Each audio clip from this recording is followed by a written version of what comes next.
Hey everybody, welcome to the Masters Fantasy Show, brought to you by MastersFantasyFootballLeagues.com. As always, I got the Masters crew here with me, the Doc, Dynasty Owl. What's up, guys? How you doing today? What's up? Doing great. Not much, man. As always, I've been scouring through these trades all week. You guys keep them rolling in. Handpick some of my favorite ones. We're going to spotlight them. These guys are going to jump into them, dissect them, tell you a little bit about what side they like, give you an idea of some of the current value for some of these players in Dynasty Leagues. With that said, let's jump right into this. First trade popping up on your screen. We got Drew Brees, Jonathan Taylor in the 1.9 for Chris Godwin. Chris Godwin, Fant in the 1.6. Your guys' thoughts? Man. Ooh, that's an interesting one. I'm going to go with Godwin's side. I know Jonathan Taylor carries a ton of value, and we've talked about 1.9 and 1.6 a lot. Obviously, you get a higher pick with Godwin, who, again, if healthy, very well could be the most valuable receiver in Dynasty. I mean, he was a year ago. And then Fant's got a ton of upside, too. I mean, he's a super talented, athletic guy. I think a good quarterback in that system helps him a lot. So I'm going to go with that side. I just feel like there's a little more than on the Jonathan Taylor side. Yeah, it's really hard to disagree with that logic because everything. I don't disagree with anything you said at all. Well, thank you. but I'll take the Jonathan Taylor side. One of the startup dynasty drafts we just had, he actually went in the 1.2, and I don't think that's crazy. I've seen it from different sources, different websites as well. Mm-hmm. There's cases out there that Jonathan Taylor could be the most valuable player in Dynasty. Do I think that's true? Not quite, but I love him. And, even if he's, a top-end RB1 for the next 4 years, Godwin's a top-end wide receiver one for the next 4 years, I still think that running back just holds more value. And I know you're getting more on the Godwin side, but there's nothing more valuable than a young workhorse running back, so I'll stick with Taylor. Yeah, and as you're mentioning that, I'm sitting here thinking, the top of the 1, 2, 3 spot, I mean, it switches every couple of years. You don't have to go back too far to see Le'Veon Bell, top early at the top. McCaffrey, Saquon, Zeke, some of these guys have had, a pretty good run. I wouldn't be surprised to see that switching pretty soon. Yeah. Jonathan Taylor, one of the next guys in line to take that one spot. With that said, I just want to point out, give me the Chris Godwin side. I think the 1.9 to the 1.6, that's kind of my cutoff for this year. I want to be in that top 6. I do think even You got a little more Trevor freedom. Lawrence, Yeah. a Pitts, one of them guys slides a 6. But, either way, great trade for these guys. Sure. All right, next trade popping up on the screen here. Ooh. We got Miles Sanders and Tyreek Hill.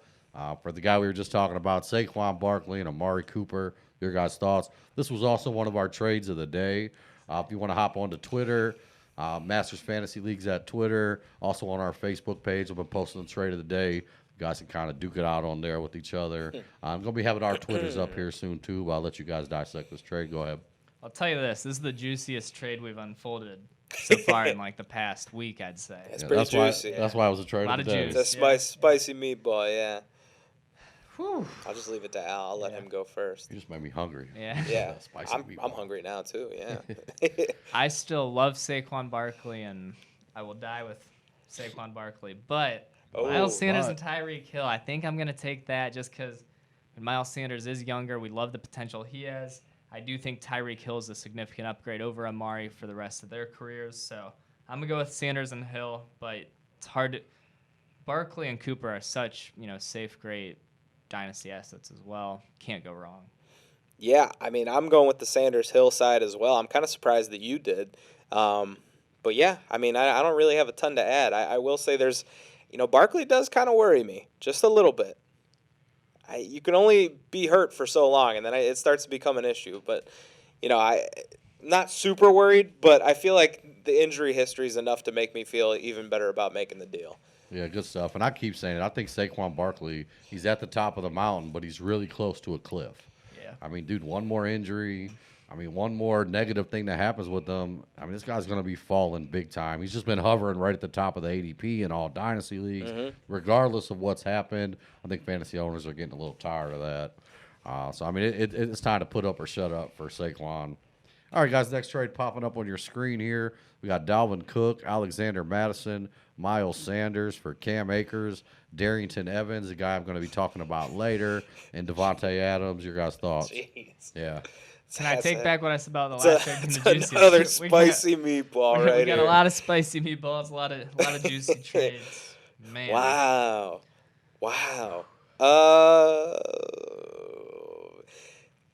I'm going to go with Miles and Dalvin. I've said this before, but I like the fact that you're getting Dalvin's handcuff as well. Adams, again, maybe the best receiver in Dynasty right now, but not getting any younger. And who knows what's going on with Aaron Rodgers. I mean, that situation, who knows where they could be in a year from now. So I'll go with the Dalvin and Miles Sanders side, but gosh, barely. It's a very interesting one. Yeah, I think it's very interesting, super even. I'll just kind of take a different logic on the other side. The way I look at it, I always say, a young workhorse running back's the most valuable thing there is. Obviously, you got two of those on the one side, but I'll say this. Devontae Adams has a crazy positional swing just because, getting 30 points a game from the wide receiver spot is nuts. So I think you could say Devontae has more value than Dalvin just because he's so special at the receiver position. And then I think there's a case that Cam Akers is more valuable than Miles Sanders going forward. So what the heck, I'll take Adams and Akers. But, super juicy trade. Love both sides. Yeah. Good stuff, and I feel like we're all going to have a spicy meatball sandwich after this trade. Another juicy trade here. Patrick Mahomes and Saquon Barkley in 2/3 for Stafford. Cam Akers, the 1.1 this year, and a 2. Your guys' thoughts? I don't know that I can handle all these trades. I want Mahomes and Barkley. Yeah, me too, I think. Yeah, the 1.1 almost caught me, but yeah, I'm going to go with Mahomes and Barkley. Yeah, I got to be, because I think the 1.1, either one of those guys are probably worth a little bit more than the 1.1. Depending on how it goes. And then Akers. If Stafford was a little bit younger, that would be, that'd be really, really, really tough to not go with that side. Having said that, I'm expecting big things out of Stafford this year. I think he's another guy. I am too. From a dynasty perspective, it's hard to take him over Mahomes. And I don't think I can put him in that Dak category where we think he could finish at 1. But I think a motivated Matthew Stafford, I think this is going to be the best team that he's ever been on. Obviously, Calvin Johnson, the best wide receiver he's ever had. I could see him pushing. I want to say top 5. I'm going to say top 8 just to be careful. I think Matthew Stafford's going to be sneaky good this year. Yeah, I think he's a lock for top 10, and I agree with you. He could push top 5. Right. All right, good stuff. And then the final trade popping up on your screen here. We got Carson Wentz and 2 first-round picks. I think for your guys' favorite quarterback here, Kyler Murray. That's when I seen it. I knew I had to bring this one into you. Your guys' thoughts, man. Are you keeping Kyler or are you pulling the trigger on this one? This one's extra tough because I do think Wentz has a lot of upside still. Could end up having a great career still in Indianapolis. So because of that, it might be enough. I don't know. I love Kyler. I'm just going to disagree with myself if I keep talking. I'll let the doc give his take.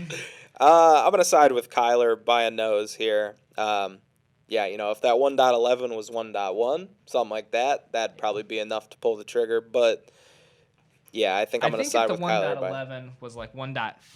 Yeah. But 1.11 is just that's basically it too. Yeah. Right. I think it's a good trade if you're rebuilding and you got Kyler Murray. You get Wentz, you get 2 first-round picks. But also if you're holding on to Kyler Murray out there, don't sell yourself short. This guy's bringing quite a haul. Did we get a bonus trade on this one? Because in case you guys didn't notice, we had 4 on the first one. That was my mistake. Just real quick on this one, we got Nikhil Harry and 3 first-round picks for Justin Jefferson in 2 seconds. Is that too much for Justin Jefferson, guys? So I think the way most people see Justin Jefferson and based on what he did his rookie year, I'd say it's not too much. But based on how I feel about Justin Jefferson going forward, I think it is a little too much. I would be willing to move on from Justin Jefferson for that, cash in after the great rookie year.